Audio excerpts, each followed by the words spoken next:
नमस्ते बच्चों, आज हम नदी कंधे पर यह कविता सीखने वाले हैं।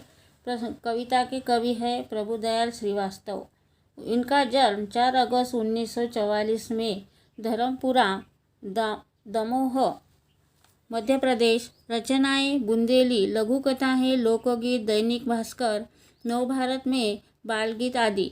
परिचय। आप विगत 2 दशकों से कहानियाँ, कविताएं, व्यंग, लघु कथाएं, गज़ल आदि लिखते हैं। प्रस्तुत कविता में काल्पनिक प्रतीकों के द्वारा नदी के प्रति बाल मनोभावों को व्यक्त किया है। अगर हमारे बस में होता नदी उठाकर घर ले आते, अपने घर के ठीक सामने उनको हम रोज बहाते। कूद कूद कर उछल उछल कर हम मित्रों के साथ नहाते। कवि कल्पना करते हुए कहते हैं कि अगर हमारा वश चलता तो हम नदी को उठाकर घर ले आते और अपने घर के सामने बहाते। हम अपने मित्रों के साथ खूब उछल कूद करते और देर तक नदी में नहाते। तब कभी तैरते कभी डूबते, इतराते गाते मस्ताते। नदी आ गई चलो नहाने, आमंत्रित सबको करवाते। सभी उपस्थित भद्रजनों को नदिया से परिचय करवाते। अगर हमारे मन में आता झटपट नदी पार कर जाते।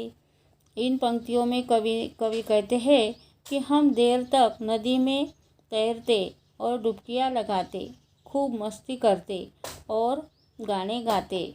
अपने सभी परिचित व्यक्ति मित्रों को आमंत्रित करते और सबको नहाने बुलाते और नदी के सभी सज्जनों का परिचय करवाते।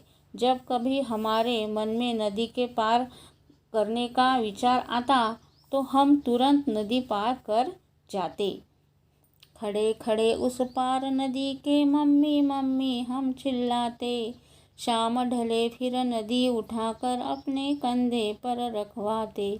लाए जहाँ से हम उसको जाकर उसे वहीं रखवाते। इस कविता में कवि कल्पना करते हुए कहते हैं कि हम नदी के दूसरी ओर खड़े होकर ज़ोर ज़ोर से मम्मी मम्मी आवाज़ लगाते हुए खूब चिल्लाते। जब शाम रात में बदलने लगती तब हम मित्रों की मदद या सहायता से नदी को अपने कंधे पर रखवाते और वहीं ले जाकर इसे रख कर आते। इस कविता में के माध्यम से कवि ने कल्पना करते हुए यह समझाया है